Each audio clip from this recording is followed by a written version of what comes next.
दोस्तों हम आज की क्लास में पढ़ेंगे कि फाइनेंशियल स्टेटमेंट्स की टाइप्स कितनी होती है और फाइनेंशियल स्टेटमेंट्स का मैं आपको ब्रीफली ओवरव्यू दूंगा इस क्लास के अंदर। जैसे फाइनेंशियल स्टेटमेंट्स की टाइप्स तो 5 होती है, लेकिन आपके लिए जानना जो है वो 3 टाइप ज़रूरी है। आप समझो कि फाइनेंशियल स्टेटमेंट्स की 3 टाइप है। एक बैलेंस शीट, नंबर 2 पे इनकम स्टेटमेंट और नंबर 3 पे कैश फ्लो स्टेटमेंट। ये 3 आपके लिए जानना ज़रूरी है कंपनी को एनालिसिस करने के लिए। बैलेंस शीट का मतलब क्या होता है? बैलेंस शीट का मतलब होता है कि कंपनी की औकात क्या है, कंपनी की नेटवर्थ क्या है। जैसे अगर आपकी जेब में 100 रुपये पड़े हुए हैं और आपके दोस्त की जेब में 150 रुपये पड़े हुए हैं, तो मैं आपसे एक स्पेसिफिक टाइम पे पूछूं कि आपकी औकात क्या, आप बोलोगे 100 रुपये की है। और आपके दोस्त की औकात क्या है? 150 रुपये की है। 40 साल के बाद आपने इस जिंदगी के अंदर 1 करोड़ रुपए कमाया, आपके दोस्त ने 1.5 करोड़ रुपए कमाया, तो आपकी औकात 40 साल बाद कितनी हुई? 1 करोड़ रुपए हुई। मतलब किसी पॉइंट पे हम देखते हैं कि उस पॉइंट तक, शुरू से लेके जब से वो बंदा पैदा हुआ है उस पॉइंट तक, जैसे अगर आप जो है वो 2001 में पैदा हुए हो और मैं 2010 के अंदर आपसे पूछता हूँ कि आपकी औकात क्या है, तो आप जैसे 2001 से लेके 2010 तक जितना पैसा आपने बनाया है, तो उसको हम बोलते हैं औकात। ये बैलेंस शीट बताती है। मतलब अगर आपकी बैलेंस शीट बनाई जाए तो आपके पास मौजूदा टाइम में किसी एक पॉइंट पे कितना पैसा पड़ा हुआ है, कितनी मालियात है, कितनी प्रॉपर्टी है, सब कुछ जमा कुंजी करके जो सारा असासा वगैरह बनेगा वो बैलेंस शीट में शो होता है। उसको हम बोलते हैं औकात क्या है, नेटवर्थ कितनी है, वो बैलेंस शीट बताती है।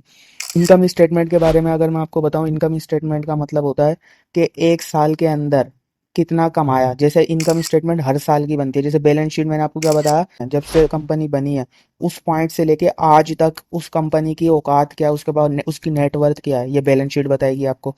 लेकिन अगर इनकम स्टेटमेंट की बात करूं तो इनकम स्टेटमेंट हर साल की अलग अलग बनती है। जैसे 2021 की इनकम स्टेटमेंट अलग होगी, 2022 की इनकम स्टेटमेंट अलग होगी। मतलब एक साल की परफॉर्मेंस को शो करती है वो इनकम स्टेटमेंट शो करती है, और बैलेंस शीट जो है वो आज तक की परफॉर्मेंस को शो करती है, किसी भी पॉइंट से लेकर। जैसे अगर कंपनी 2000 में बनी है, फर्ज करो 2000 के अंदर जो है वो कंपनी एक बनी है, अब उसने 2001 के अंदर 5 रुपए कमाए, तो है ना, बैलेंस शीट में 2001 तक भी 5 रुपए आ रहे होंगे और इनकम स्टेटमेंट भी 5 रुपए आ रहे होंगे।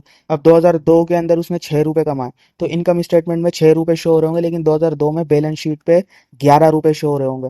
2003 के अंदर जो है वो 5 रुपए कमाए फिर वापस कंपनी ने, तो 2003 पे इनकम स्टेटमेंट शो करेगी 5 रुपए, लेकिन बैलेंस शीट क्या शो करेगी? 16 रुपए।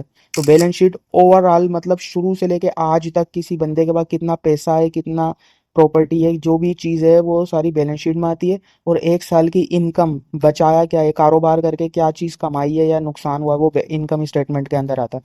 तीसरी स्टेटमेंट मैंने आपको बताई, कैश फ्लो स्टेटमेंट।